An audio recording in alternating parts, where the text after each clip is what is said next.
ॐ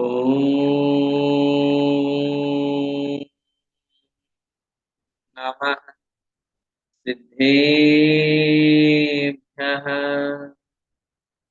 ॐ नमः सिद्धेभ्यः।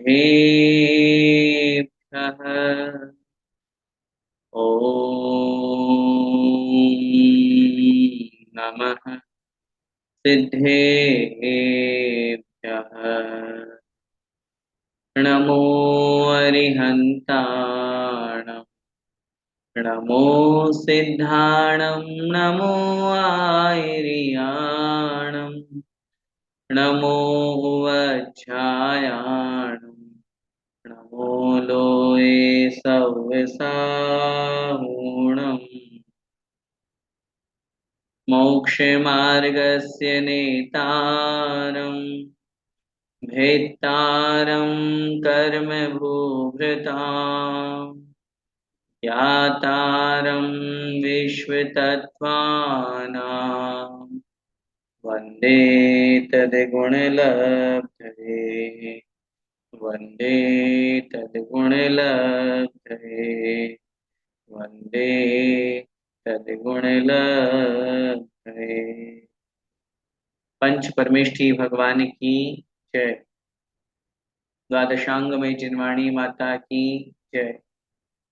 आचार्य भगवंत श्री उमा स्वामी मुनि महाराज की जय। संत शिरोमणि आचार्य भगवंत श्री विद्यासागर जी महामुनिराज की जय। अभिनवाचार्य श्री समय सागर जी महाराज की जय। परम पूज्य गुरुदेव निर्यापक श्रवण मुनि पुंगव श्री सुधा सागर जी महाराज की जय। अढ़ाई दीपस्थ समस्त महामुनिराजों की जय। आचार्य भगवंत उमा स्वामी द्वारा विरचित तत्वार्थ सूत्र ग्रंथादिराज का हम सभी स्वाध्याय कर रहे हैं। 7 तत्वों की बहुत सुंदर विवेचना इस ग्रंथ के माध्यम से हम समझ रहे हैं, जिसमें संवर और निर्जरा का वर्णन चल रहा है। हमारे आत्म कल्याण के लिए दो मुख्य तत्व, दो मुख्य निमित्त, कर्मों का आना रुक जाना संवर कहलाता है, और जो पूर्वबद्ध कर्म है जो मेरी आत्मा के साथ में जुड़े हुए हैं, उन कर्मों का थोड़े थोड़े अंश रूप में निकलते रहना, और वो भी उस रूप में निकलना जो अपना समय आए और फल दिए और निकल गए, वो व्यवस्था सविपाक निर्जरा के रूप में नहीं, अविपाक निर्जरा की यहाँ निर्जरा रूप में चर्चा है। क्योंकि निर्जरा की अगर हम बात करेंगे तो निर्जरा तो संसार के प्रत्येक प्राणी के साथ में हो रही है। नारकी की भी निर्जरा हो रही है, एक इंद्रिय पेड़ पौधों की भी निर्जरा हो रही है, निगोदीय जीवों की भी निर्जरा हो रही है। लेकिन वह निर्जरा जो है वो सविपाक निर्जरा है। कर्म उदय में आया, फल दिया और निकल गया, उससे आत्मा का कोई कल्याण नहीं होता। लेकिन तपसा निर्जरा से जब तप करते हैं तो उसके माध्यम से कर्मों की निर्जरा हुआ करती है। गुप्ति, समिति, धर्म, अनुपेक्षा, परिचय जय का इनका पालन करते हैं तो हमारे साथ, चारित्र का पालन करते हैं तो हमारे साथ जो कर्म बंधे हुए हैं वो भी असंख्यात गुणी निर्जरा के माध्यम से प्रति समय निकल जाते हैं, और वही निर्जरा आत्मा के लिए कल्याणकारी। कल की कक्षा में अपन ने चाहे 12 भावनाएं हो जिन्हें अनुपेक्षा भी कहते हैं, अथवा परिचय जय का विस्तृत वर्णन अपन ने समझा। किस प्रकार मुनि महाराज विषम परिस्थितियों में भी समता परिणाम रखते हैं, प्रतिकूल स्थितियों में भी अपने आप में समत्व भाव रख करके किसी के प्रति राग द्वेष नहीं करते हैं। कहीं बहुत मान सम्मान हो रहा है, प्रशंसा हो रही है, बहुत अच्छी अगवानी हो रही है, खूब भीड़ इकट्ठी हो रही है प्रवचन पंच कल्याणक में, खुश नहीं होते, अपने आत्म प्रशंसा नहीं करते। या कहीं पे मान सम्मान नहीं मिला, कहीं लेने वाले नहीं आए, कहीं आहार नहीं हुआ, कहीं व्यवस्था ठीक नहीं बनी, क्रोधित नहीं होते, द्वेष भाव नहीं करते। अभी तो उन परिश्रमों को जीत करके कर्मों की निर्जरा करते हैं। आचार्य श्री कहा करते थे, प्रतिकूल परिस्थितियों में कर्मों की निर्जरा ज्यादा होती है। क्या सोचते हो आप और हम? हाँ, हमारे तो सब बढ़िया, एसी लगना चाहिए, घर में 4 गाड़ियां खड़ी रहे, नौकर चाकर सब लगे, हम तो बस पैसा है तो क्या है। हम अपने आप को प्रतिकूल रखना ही नहीं चाह रहे हैं, हर स्थिति में हम अनुकूल रहना चाहते हैं। थोड़ा सा दवाई, थोड़ा सा दर्द क्या हुआ, तुरंत दवाई ले ली। मैं हमेशा कहा करता हूँ बच्चों को, इतना भी आप अभी से आदत खराब मत कीजिए।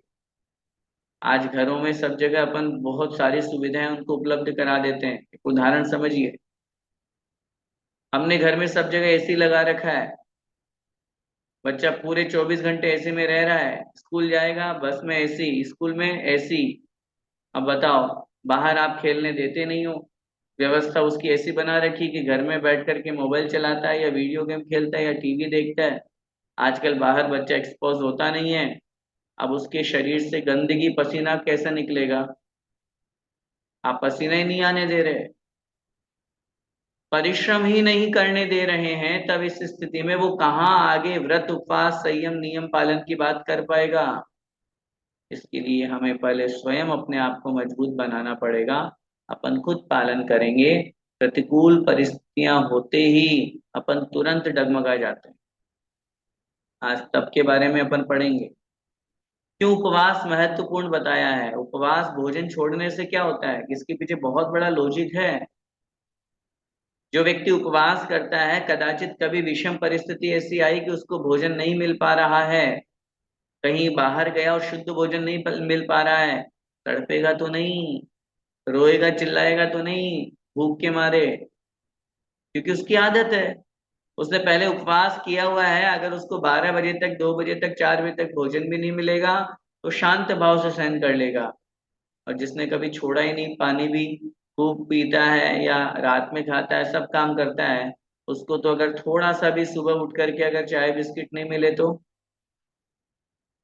ये सब विषम परिस्थितियां हमारे सामने हमेशा आने को तैयार है, और उसमें अगर अपन ने अनुकूल व्यवस्था में तो सब खुशियां मनाते हैं। प्रतिकूल परिस्थितियों में यदि हम दुखी हो गए, परेशान हो गए, नाराज हो गए, कर्मों की निर्जरा नहीं होगी। इसलिए परिशह जय अपन को बहुत बड़ी एक शिक्षा देते हैं कि किस प्रकार कर्मों पर हमें विजय प्राप्त करनी चाहिए। कल वहां तक वर्णन हो गया था। आइए अब आगे बढ़ते हैं, सूत्र क्रमांक 18, जहां आचार्य महाराज चारित्र के भेदों का वर्णन करते हुए हमें समझा रहे हैं। सामायिक छेदोपस्थापना, परिहार विशुद्धि, सूक्ष्म सांपराय, यथाख्यात मिति चारित्रम। सामायिक छेदोपस्थापना, परिहार विशुद्धि, सूक्ष्म सांपराय, यथाख्यात मिति चारित्रम। सामायिक छेदोपस्थापना, परिहार विशुद्धि, सूक्ष्म सांपराय, यथाख्यात मिति चारित्रम। पहले 5 प्रकार का चारित्र बताया गया है, वो हम देखते हैं। सामायिक, सेकंड नंबर पे छेदोपस्थापना, आधा च का लोप हो जाएगा, समाप्त हो जाएगा वो जब अलग अलग करेंगे तो। सामायिक छेदोपस्थापना, फिर है परिहार विशुद्धि, सूक्ष्म सांपराय, यथाख्यातम इति चारित्रम। ये चारित्र है। 5 प्रकार का चारित्र हो गया, सामायिक, छेदोपस्थापना, परिहार विशुद्धि, सूक्ष्म सांपराय और यथाख्यात। चारित्र किसे कहते हैं? चारित्र की बहुत सीधी सी परिभाषा आचार्य भगवान नेमीचंद स्वामी महाराज ने कितनी सुंदर परिभाषा लिखी। असुहादो विनिवित्ति, सुहे पवित्तीय जान चारित्रम। अशुभ से निवृत्त होना और शुभ में प्रवृत्त होना, इसका नाम चारित्र है। जहां हमारा मन वचन का है अशुभ में जा रहा था, हमने उसको शुभ में लगा दिया। जहां हमारे द्वारा हिंसा हो रही थी, हमने उसको रोक दिया। ऐसे ही पांचों चारित्र को समझना। सबसे पहला सामायिक। सामायिक का मतलब होता है जीवन पर्यंत के लिए संपूर्ण सावध्य योग का त्याग करना। पूरे आजीवन पांचों पापों का पूर्ण रूप से त्याग कर दिया, इसका नाम है सामायिक चारित्र। सामायिक आवश्यक अलग है, सामायिक चारित्र अलग है, ध्यान रखिएगा। जो सामायिक की जाती है जिसमें चिंतन होता है, प्रातः दोपहर सायंकाल, वो अलग चीज है। सामायिक चारित्र तो 24 घंटे होता है, जीवन पर्यंत होता है, प्रति समय होता है। जहाँ सावध्य योग का संपूर्ण रूप से पूर्ण रूप से त्याग कर दिया जाता है, उसका नाम सामायिक चारित्र। दूसरा है छेदोपस्थापना। छेद उपस्थापना, छेद का मतलब होता है दोष, गलती, और उपस्थापना माने वापस स्थापित करना। चारित्र का पालन करने में यदि कदाचित कोई दोष लग गया है तो प्रायश्चित आदि के माध्यम से उस दोष को समाप्त करना और उस व्रत या चारित्र को पुनः स्थापित करना, यह कहलाता है छेदोपस्थापना चारित्र। तीसरे नंबर पे है परिहार विशुद्धि चारित्र। जिस चारित्र में जीवों की किंचित मात्र भी हिंसा नहीं होती, जो पूर्ण रूप से विशुद्धता लिए हुए होता है। परिहार माने दूर हो गई है, हिंसा माने हिंसा। दूर हो जाने से, किसके? हिंसा। हिंसा के दूर हो जाने पर जहाँ परम विशुद्धता आ जाती है, उसका नाम है परिहार विशुद्धि चारित्र। यह अत्यंत निर्मल चारित्र है। बस यह चारित्र जो होता है, ये विहार करते समय ही होता है। तो विहार करते समय मुनि महाराज के, जिनके परिहार विशुद्धि संयम प्राप्त हो जाता है, उनके यह परिहार विशुद्धि चारित्र हुआ करता है। सूक्ष्म सांप्रदाय, कल अपन ने समझा था। सूक्ष्म सांप्रदाय मतलब सूक्ष्म कषाय, सांप्रदाय मतलब कषाय। 10वें गुण स्थान में जो चारित्र होता है उसे कहते हैं सूक्ष्म सांप्रदाय चारित्र। जहाँ अनंतानुबंधी अप्रत्याख्यान प्रत्याघान संज्वलन क्रोध मान माया, इन कषायों का अभाव हो गया, मात्र संज्वलन लोभ का उदय है, उस स्थिति में जो चारित्र प्रकट होता है वह कहलाता है सूक्ष्म सांप्रदाय चारित्र। और जहाँ यथाख्यात चारित्र की बात करते हैं, जहाँ यथाख्यात, यथा माने जैसा, आख्यात माने कहा गया है, आत्मा का स्वभाव, आत्मा का स्वरूप जैसा कहा गया है वैसा ही चारित्र होना, वैसा ही बन जाना, आत्म स्वरूप में लीनता होना, उसे कहते हैं यथाख्यात चारित्र। जो 11वें से लेकर के 14वें गुण स्थान तक होता है और एक अपेक्षा से सिद्धों में भी हुआ करता है। तो इस तरह ये 5 प्रकार का चारित्र हो गया। गुण स्थान की अपेक्षा बात करेंगे तो सामयिक चारित्र हो गया 6ठे से 9वें गुण स्थान तक, क्योंकि चारित्र मुनि महाराज के ही होगा, आरिका माता जी के भी ये चारित्र नहीं होता। अच्छी तरह से सुनिएगा, ये चारित्र की जो चर्चा है ये दिगंबर रूपधारी मुनि महाराज के ही होता है। इसलिए गुणस्थान 6ठे से ही प्रारंभ होगा। सामायिक चारित्र 6ठे से लेकर के 9वें गुण स्थान तक, छेदोपस्थापना भी 6ठे से 9वें गुण स्थान तक, परिहार विशुद्धि 6ठे और 7वें गुण स्थान में, क्योंकि वो विहार के समय ही होता है। इसके बाद में सूक्ष्म सांप्रदाय 10वें गुण स्थान में, और यथाख्या चारित्र 11 से लेकर के 14वें गुण स्थान तक और सिद्धों में। इस चारित्र का जो पालन करते हैं वे निश्चित रूप से कर्मों का संवर करते हुए निर्जरा को प्राप्त करते हैं। अब ये जो मुख्य हेतु गुप्ति, समिति, धर्म, अनुप्रेक्षा, परिचय, जय और चारित्र, इनकी चर्चा करने के बाद तपसा निर्जराज्य सूत्र कहा था, तो उसी अब तप को यहाँ पर अगले सूत्र में समझा रहे हैं। तप 2 प्रकार का हुआ करता है, बाह्य तप और अंतरंग तप। बहिरंग तप और अंतरंग तप, तो सबसे पहले बहिरंग तप कहो या बाह्य तप कहो, उसकी चर्चा अगले सूत्र में कर रहे हैं। अंशनाममौदर्य वृत्ति परिसंख्यान रस परित्याग विविक्त शय्यासन काय क्लेशा बाह्यम तपः। अंशनावमौदर्य वृत्ति परिसंख्यान रस परित्याग विविक्त शय्यासन काय क्लेशा बाह्यम तपः। अंशनावमौदर्य वृत्ति परिसंख्यान रस परित्याग विविक्त शय्यासन काय क्लेशा बाह्यम तपः। देखिए, सबसे पहले 6 प्रकार का ये तप है। 6 नाम हम भिन्न भिन्न तरीके निकालेंगे।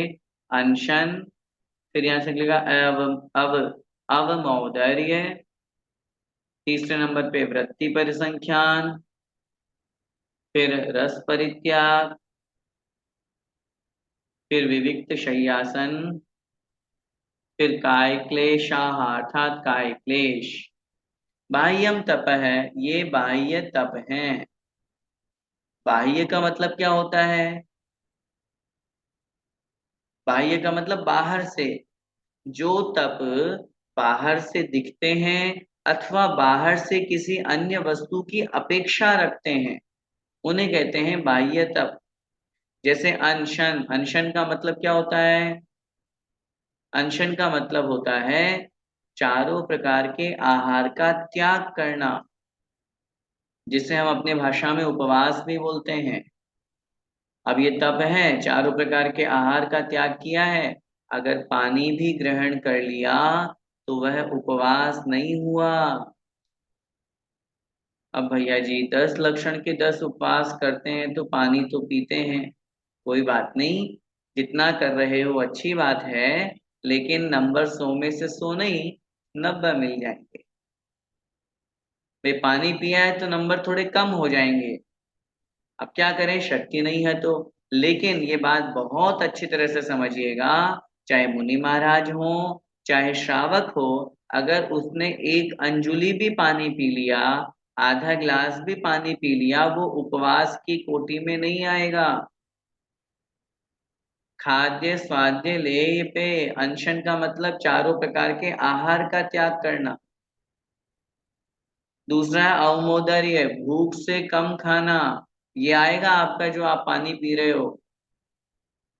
हाँ, लेकिन ये मानना पड़ेगा अनशन से ज्यादा उत्कृष्ट होता है अवमोदर्य।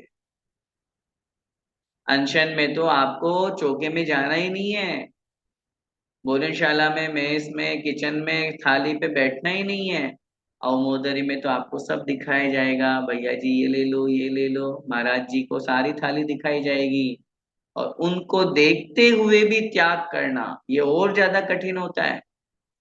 एक तो वस्तु सामने ही नहीं हो तो भाव ही नहीं आएगा, और वस्तु सामने हो फिर उसके बाद छोड़ो, और उत्कृष्ट हुआ करता है। तो अवमोदर्य, भूख से कम खाना, ये कितना भी हो सकता है। 4 चपाती खाते हो तो आपने एक नहीं खाई, 3 ही खाई, तो भी ये हो गया जघन्य अवमोदर्य। जितनी भूख है उससे आप कितना कम खा रहे हो उस अनुसार फल। तीसरे नंबर पे है वृत्ति परिसंख्यान, अर्थात भोजन या आहार करते समय, विशेष रूप से चूंकि तप मुनि महाराज करते हैं, अपन भी अपनी शक्ति अनुसार करते हैं और करना चाहिए। तो वृत्ति परिसंख्यान, आहार के लिए जाते समय अथवा आहार के समय विधि अथवा नियम ले लेना।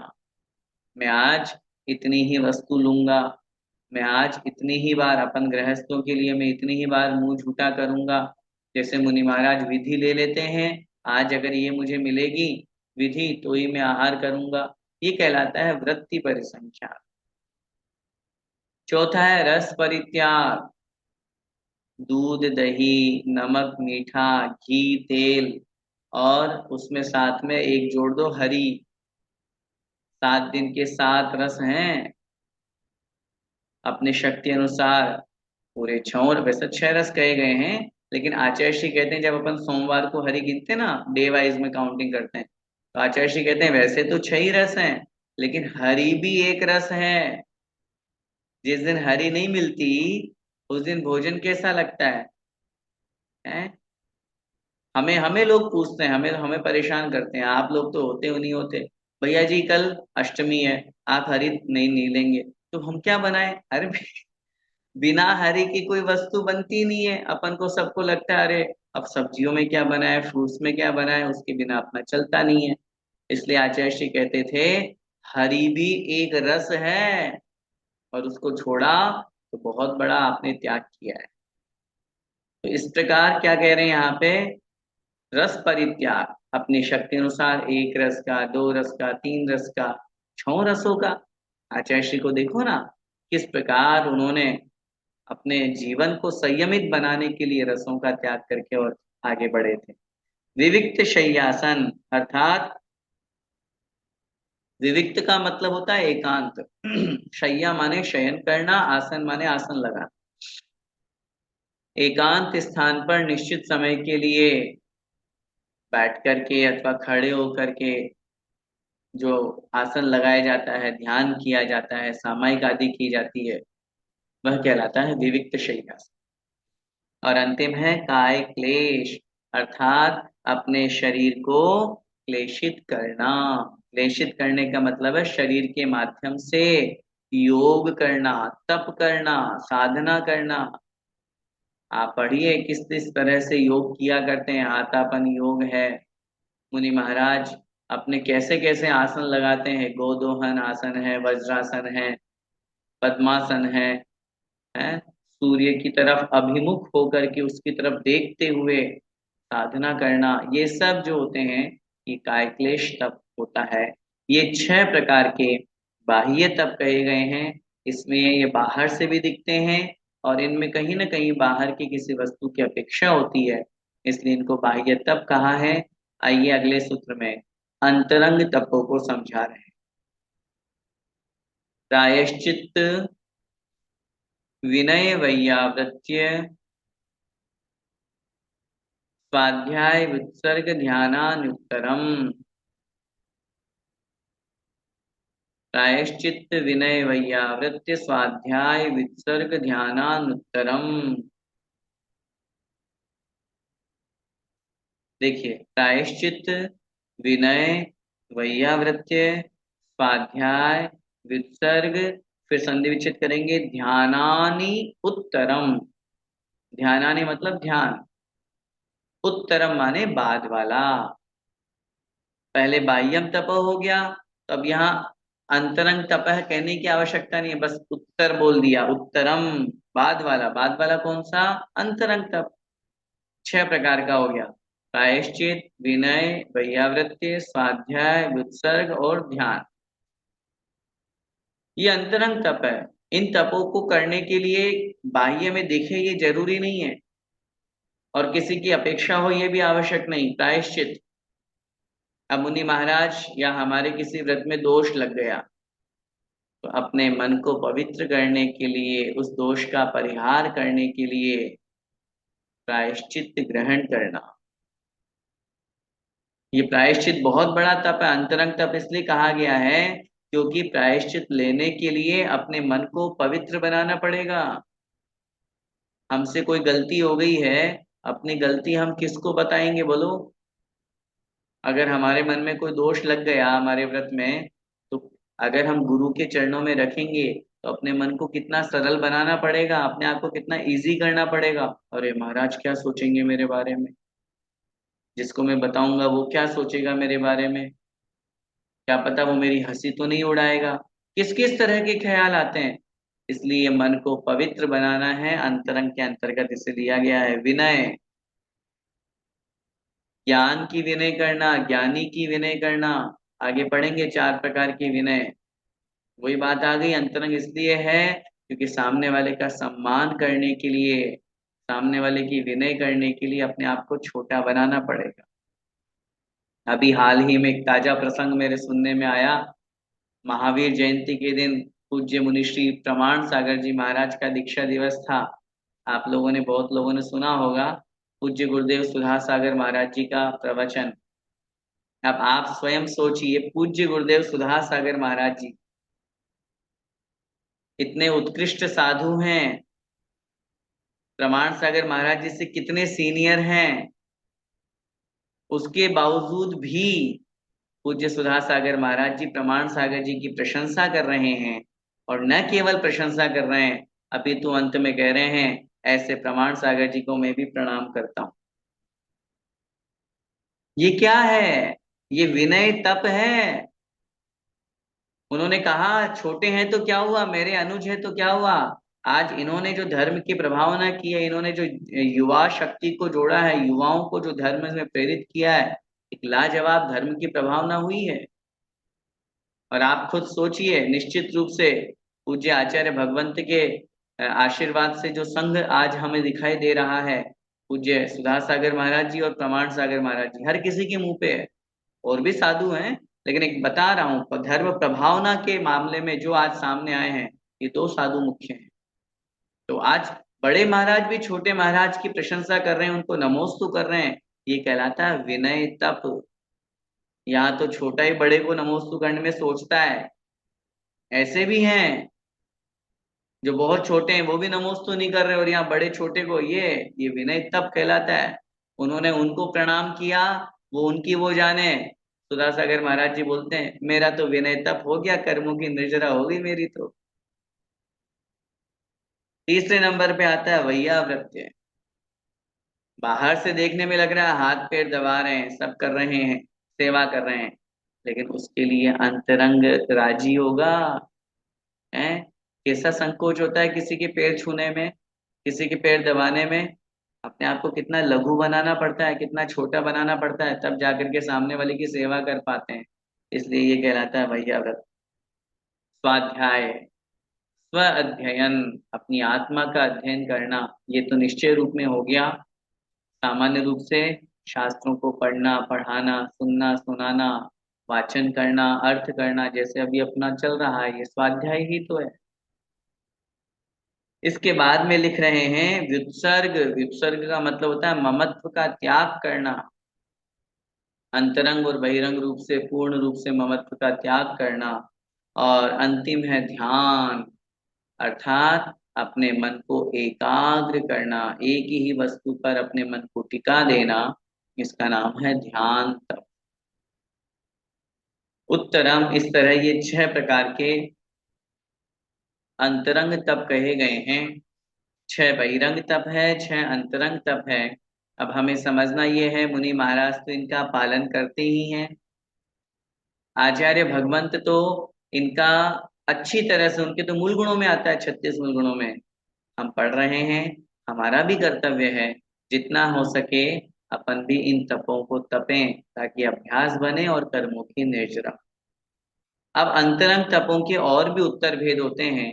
उसके लिए अगला सूत्र कह रहे हैं, नव चतुर्दश पंच द्विभेदा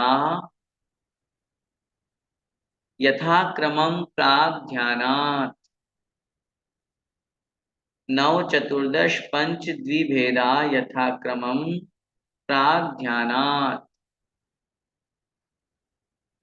नव अर्थात 9, चतु माने 4, दश माने 10, पंच मतलब 5, द्विभेदा और 2 भेद हैं। यथाक्रमम, क्रम पूर्वक लगा लेना चाहिए। पिछले सूत्र में हमने 6 अंतरंग तपों की चर्चा करी थी। प्रायश्चित, विनय, वैयावृत्य, स्वाध्याय, विसर्ग और ध्यान। तो क्रम से लगा लीजिए। प्रायश्चित के 9 माने 9 भेद, विनय चतु विनय के 4 भेद, वैयावृत्य 10 माने 10 भेद वैयावृत्य के, स्वाध्याय के पंच माने 5 भेद, और व्युत्सर्ग के द्वि माने 2 भेद। प्राग ध्यानात्, यहाँ ध्यान से पहले पहले तक ही भेद बताए गए हैं, अर्थात 6 में से 5 तब के ही भेद बताए हैं। ध्यान के भेद वहां यहाँ भी नहीं कहे हैं, क्योंकि ध्यान का विस्तृत वर्णन है, विशेष वर्णन है। इसलिए उसका वर्णन आगे डिटेल में ही आचार्य महाराज करेंगे। इसलिए यहाँ ध्यान के भेद नहीं बताए, शेष 5 के भेद बताए हैं। आइए अपन देखते हैं। सबसे पहले प्रायश्चित नाम का जो तप है, उसके भेद यहाँ पर बता रहे हैं। सबसे पहले जो 9 प्रकार के प्रायश्चित के भेद हैं, उसको समझते हैं। आलोचना, प्रतिक्रमण, तदुभय विवेक व्युत्सर्ग तपश्छेद परिहारोपस्थापना आलोचना प्रतिक्रमण तदुभय विवेक व्युत्सर्ग तपश्छेद परिहारोपस्थापना।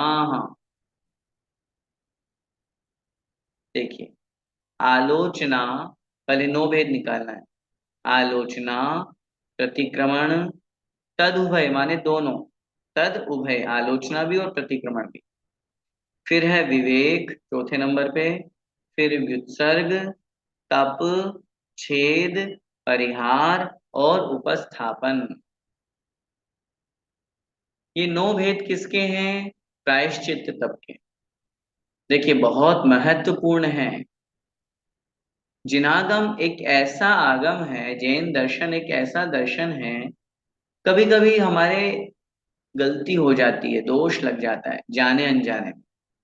जानबूझ के भी दोष लगता है, अनजाने में भी दोष लगता है। तब ऐसे स्थिति में उन्होंने स्पष्ट रूप से कथन किया है, अगर हम प्रायश्चित्त को ग्रहण कर लेते हैं मन से, बाहर से नहीं, हाँ ठीक है अब क्या करें, हो गया दोष, चलो माला फेर लेंगे। बहुत बार होता है ना ऐसा, अरे हाँ ठीक है कोई बात नहीं, आज खा लेते हैं, कल माला फेर लेंगे। ये प्रायश्चित नहीं होता। दोष लग जाने पर मन बड़ा विकल्पित होए, दुखी होए, अरे क्या हो गया मुझसे, कैसा पाप हो गया।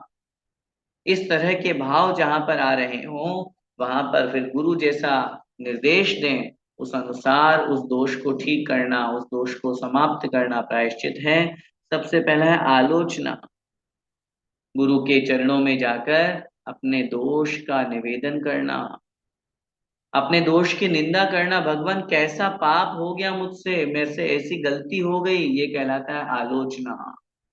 दूसरा है प्रतिक्रमण, जो दोष लगा उसका पश्चाताप करना, भगवान मुझसे बहुत बड़ी गलती हो गई, ऐसी गलती मुझे नहीं करनी चाहिए थी, लेकिन मैं क्या करूं, मेरी परिस्थिति थी और मजबूरी में मैंने ऐसा किया। ऐसा सब कुछ जो पश्चाताप हो रहा है, मन में विकल्प तो हो रहा है ना कि हाँ मुझसे दोष हो गया, और एक तो गलती हो गई है, हंस रहे, हाँ महाराज ऐसा दोष लग गया क्या करूं। ऐसे नहीं।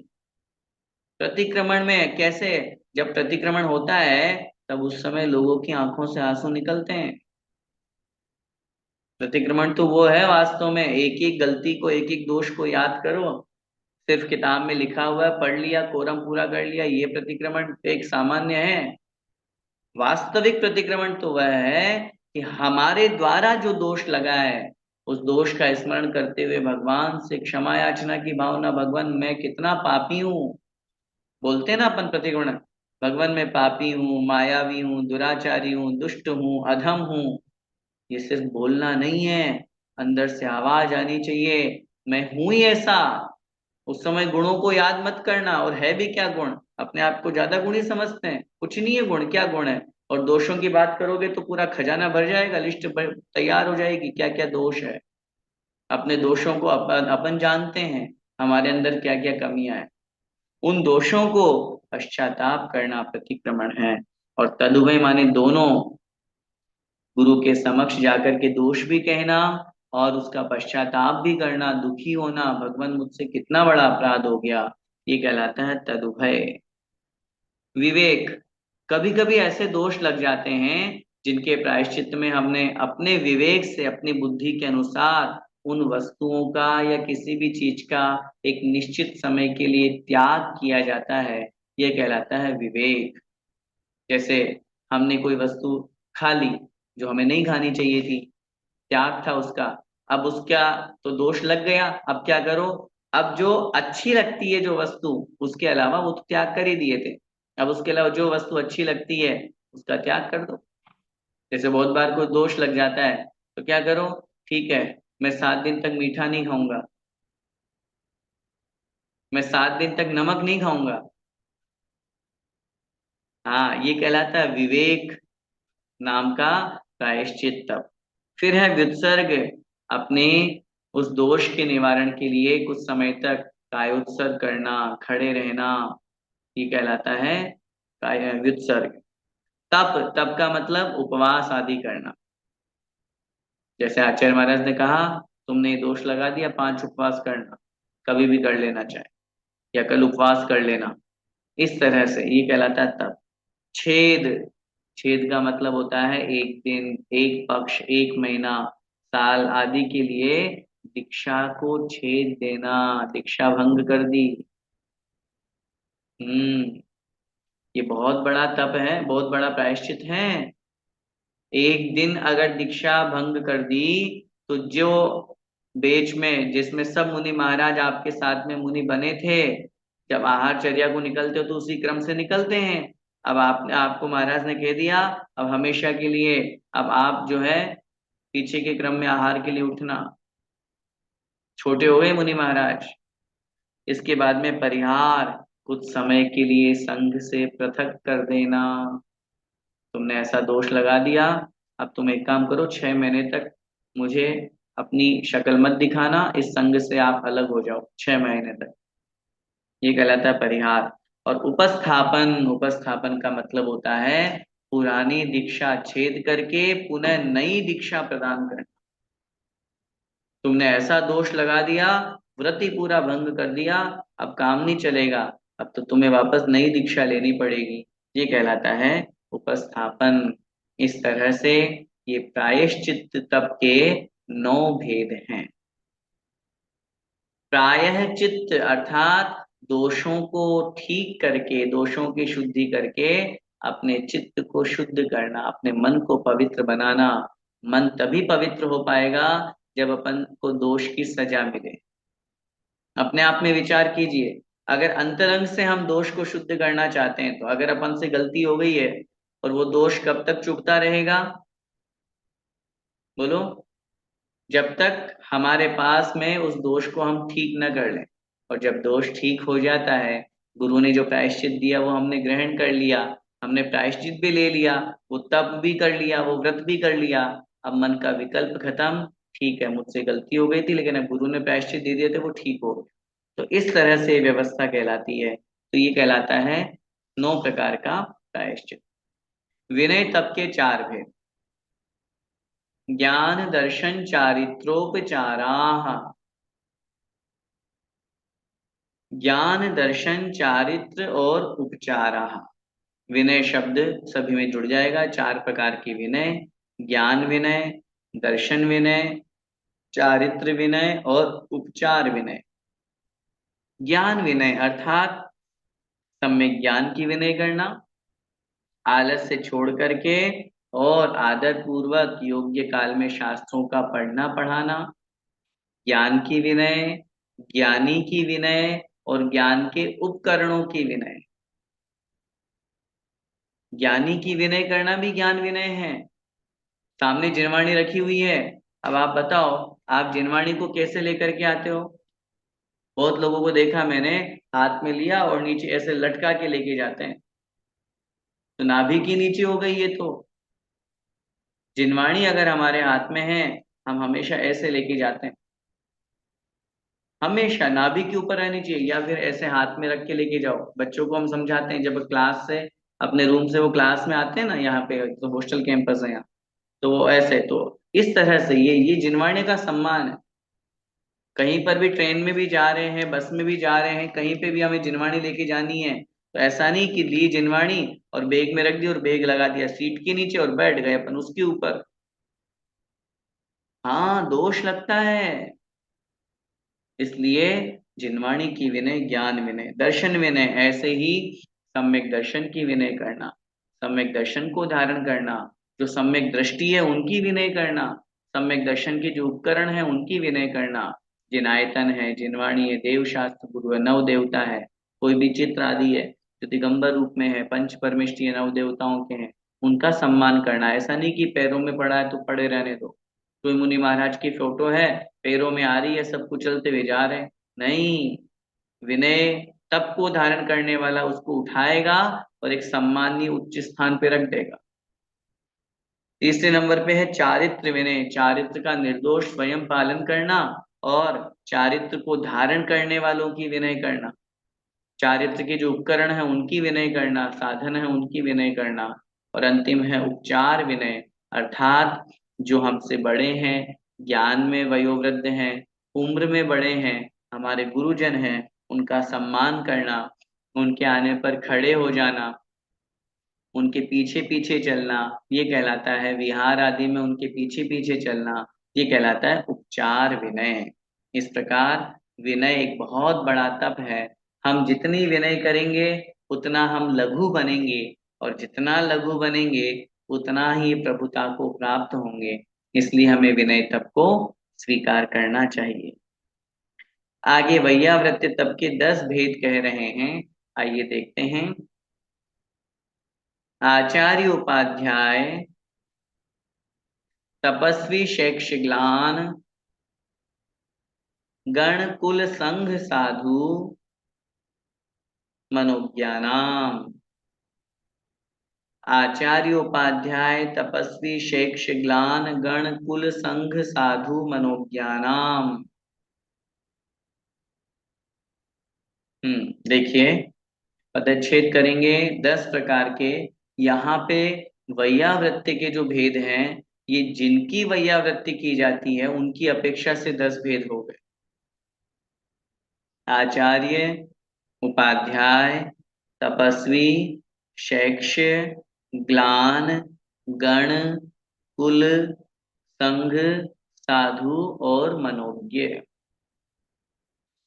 वैयावृत्ति तब अपन पढ़ के आए हैं जहां पर सामने वाले को जिस वस्तु की आवश्यकता है, जो साधना में निमित्त है, वो उन्हें प्रदान करना, हाथ पैर आदि दबाना, या कुछ ऐसी क्रिया करना जिससे उनकी सेवा शुश्रूषा हो। अब जिनकी हो रही है वो पात्र कितने प्रकार के हैं? वो है 10 प्रकार के। उस अपेक्षा से यहाँ 10 प्रकार की वैयावृत्ति कहे। सबसे पहले आचार्य, जो पंचाचार का पालन करते हैं, जो शिक्षा दीक्षा देते हैं, जो संघ के नायक हैं, ऐसे आचार्य की वैयावृत्ति करना, ये हुई आचार्य वैयावृत्ति। फिर है उपाध्याय। उपाध्याय का मतलब जो मुनि महाराज शास्त्राभ्यास करते हैं, गुरु आज्ञा से संघ में शिक्षा देने का कार्य करते हैं, अथवा जो प्रवचन आदि देते हैं, उपदेश देते हैं, उन उपाध्याय की सेवा करना, ये कहलाता है उपाध्याय वैयावृत्ति। तपस्वी, जो मुनि महाराज निरंतर तप साधना में लीन रहते हैं, तप करते रहते हैं, व्रत उपवास करते रहते हैं। हम देखते हैं वो तो खूब उपवास करते हैं, ये महाराज तो हम देखते हैं ये महाराज तो बहुत लंबे समय तक खड़े रहते हैं, कायसर करते हैं, ये कहलाता है तपस्वी। शैक्ष्य, शैक्ष्य का मतलब होता है शिक्षा। जो मुनि महाराज शिक्षा ग्रहण करने वाले होते हैं, जो है तो मुनि ही, लेकिन शिक्षा ग्रहण करके और अभी सीख रहे हैं, पढ़ रहे हैं, स्वाध्याय में रुचि कर रहे हैं, वो कहलाते हैं शैक्ष्य।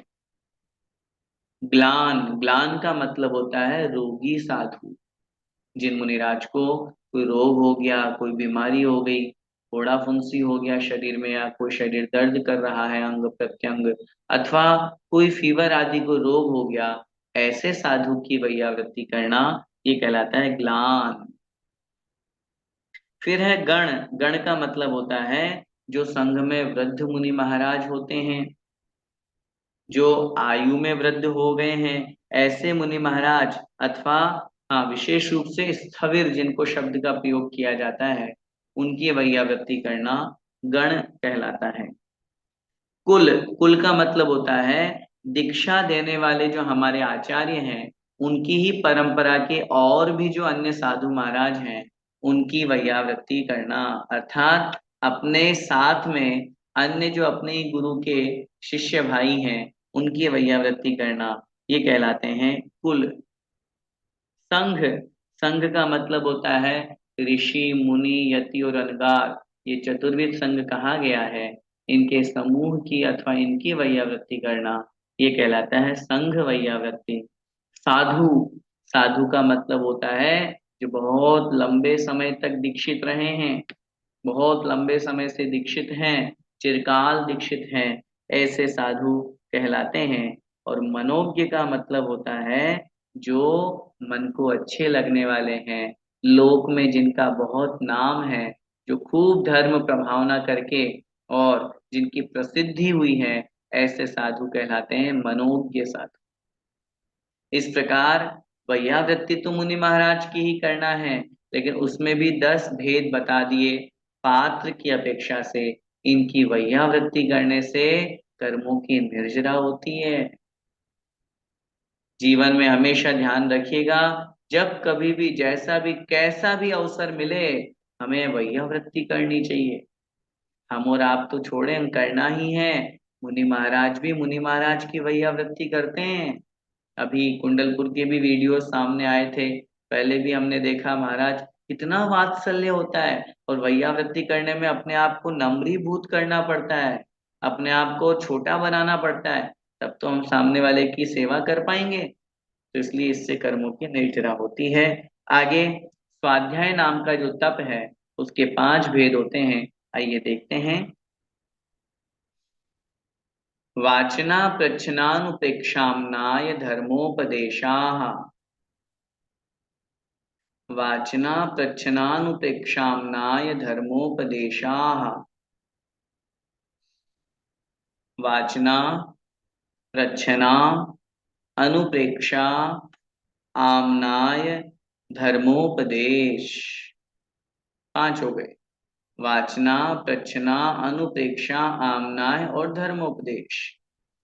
वाचना का मतलब होता है, पहली बात तो स्वाध्याय। स्वाध्याय माने आचार्यों के द्वारा रचित ग्रंथों का जो आगम कहा गया है, जिसे उनका पठन पाठन करना। अब वाचना में क्या होता है, ऐसे ग्रंथों का वाचन किया जाता है। जैसे हम नहीं बोलते महाराज ग्रीष्मकालीन वाचना, शीतकालीन वाचना। तो वाचना का मतलब जस्ट ओनली फॉर उसकी रीडिंग हो रही है, अर्थ नहीं लगाओ तो भी चलेगा, लेकिन पढ़ रहे हैं उसको, वो कहलाता है वाचना। दूसरा प्रच्छना, अगर स्वाध्याय में कुछ समझ में नहीं आया तो बड़े विनय पूर्वक प्रश्न करना, पूछना, ये कहलाता है प्रच्छना। तीसरे नंबर पे है अनुप्रेक्षा, जो हमने स्वाध्याय में पढ़ा और जाना उसका बार बार चिंतन करना, बार बार सोचना, विचार करना, ये कहलाता है अनुप्रेक्षा। आमनाय, आमनाय का मतलब होता है निर्दोष और शुद्ध रीति से उस पाठ को पढ़ना, उच्चारण करना। आपने स्तोत्र पाठ लिया और आप उसको कंटिन्यू बोल रहे हैं, तत्वार सूत्र को आप कंटिन्यू बोल रहे हैं, उच्चारण कर रहे हैं, ये कहलाता है आमनाय। और अंतिम है धर्मोपदेश, अर्थात धर्म का उपदेश देना, प्रवचन करना, उपदेश देना, यह भी एक स्वाध्याय है। पूज्य गुरुदेव सुधा सागर महाराज जी कहते हैं, मैं आप लोगों को रोज प्रवचन देता हूँ, रोज जिज्ञासा समाधान करता हूँ। आप लोगों को फायदा हो या नहीं हो मुझे नहीं पता, लेकिन मेरा तो रोज सुबह 2 घंटे, रोज शाम को 1 डेढ़ घंटे स्वाध्याय हो जाता है। क्योंकि ये स्वाध्याय है। अपन लोगों ने ये जो कक्षा प्रारंभ की, ये एक स्वाध्याय है। प्रसंगवश इसीलिए मैं बार बार कहता हूँ, आप सब जितने भी लोग पढ़ रहे हैं, अपने मन से इम्फाल दिगंबर जैन महिला समाज का धन्यवाद ज्ञापित करो कि उन्होंने ये स्वाध्याय के लिए हम लोगों को जोड़ा। उनके मन में भाव आया, सबको साथ में लेकर के, उनको जो भाव आया कि हम सबको साथ में लेकर के चलना चाहते हैं, स्वाध्याय कर रहे हैं। कितना अच्छा, अपना 1.5 घंटा बहुत अच्छे से निकल रहा है। और विचार करो, अगर ये स्वाध्याय की कक्षा नहीं होती तो क्या करते हैं, वही संसार के काम जो चल रहा था वही। तो इसलिए ये भी एक स्वाध्याय जो अपन पढ़ रहे हैं, वाचना कर रहे हैं अपन। अभी प्रश्नोत्तर जो आप लोग पूछते हो, ये प्रश्ना नाम का स्वाध्याय है। तो इस तरह से ये स्वाध्याय के 5 भेद हुए। आज की कक्षा का अंतिम सूत्र देखते हैं। व्युत्सर्ग नाम का जो तप है, जिसके 2 भेद आचार्यों ने कहे हैं। बाह्याभ्यंतरो पद्यो, बाह्याभ्यंतरोपध्यो,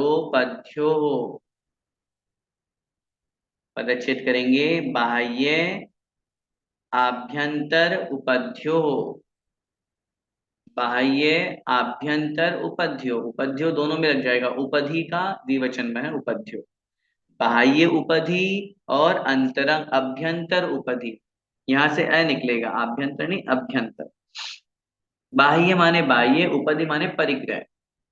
बाह्य परिग्रह का त्याग करना, धन धान्य दासी दास ये जितने भी हैं हमारे, धन धान्य हुए, दासी दास, स्त्री पुत्र, मकान संपत्ति, रुपया पैसा, ये सब जितने भी बाह्य परिग्रह हैं उसका त्याग करना, ये कहलाता है बाह्य उपाधि। और अभ्यंतर उपाधि मतलब अंतरंग के जो मन के परिणाम है, विचार है, उन खोटे परिणामों का, उन विकार भावों का, उन राग द्वेष का त्याग करना, ये कहलाता है अभ्यंतर उपाधि।